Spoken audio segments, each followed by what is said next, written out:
ఈ బుక్ చూస్తున్నా కదా, rich dad poor dad, written by Robert Kiyosaki. అసలు ఈ బుక్లో ఏటి ఉంది? రిచ్ డాడ్ పూర్ డాడ్ ఈ బుక్. అసలు ఈ బుక్లో ఏటి ఉందంటే, ఎందుకు ధనవంతులు ఇంకా ధనవంతులుగా అవుతున్నారు, పేదవాళ్ళు ఇంకా పేదవాళ్ళు అవుతున్నారు.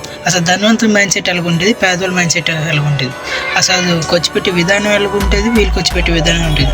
బుక్ గురించి వీడియో చేద్దాం అనుకుంటున్నాను. దీనిలో 9 చాప్టర్స్ ఉన్నాయి. ఆ 9 చాప్టర్స్ 2 వారాలకు ఒక చాప్టర్ రిలీజ్ చేస్తాను. అది యూట్యూబ్లో పెడతాను.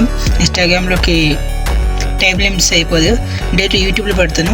2 వారాలకి ఒక వీడియో వస్తుంది. అండ్ అందుకు వింటానని ఆశిస్తున్నాను. రిచ్ డాడ్ పూర్ డాడ్ ఈ తెలుగులో చాలా మంది చెప్పలేదు, సో నేను చెప్దాం అనుకుంటున్నాను. ఇది ఒక ఐడియా. నాకు తెలిసి ఫస్ట్ వీడియో అంత బాగా రాదు. మీరే దయ చూసి అవి వచ్చినా రాకపోయినా వినేసి సాయం చేయాలి. అండ్ అక్కడ సబ్స్క్రైబ్ బటన్, ఇక్కడ ఫాలో బటన్ కూడా ఇస్తే నాకు హ్యాపీగా ఉంటుంది. అండ్ ఇది చేయాలో వద్దని, అంటే 2 వారాలకు ఒక వీడియో చేద్దామా లేకపోతే నెలకు ఒక వీడియో చేద్దామా, పోల్ పెడతానే, చేసేయండి.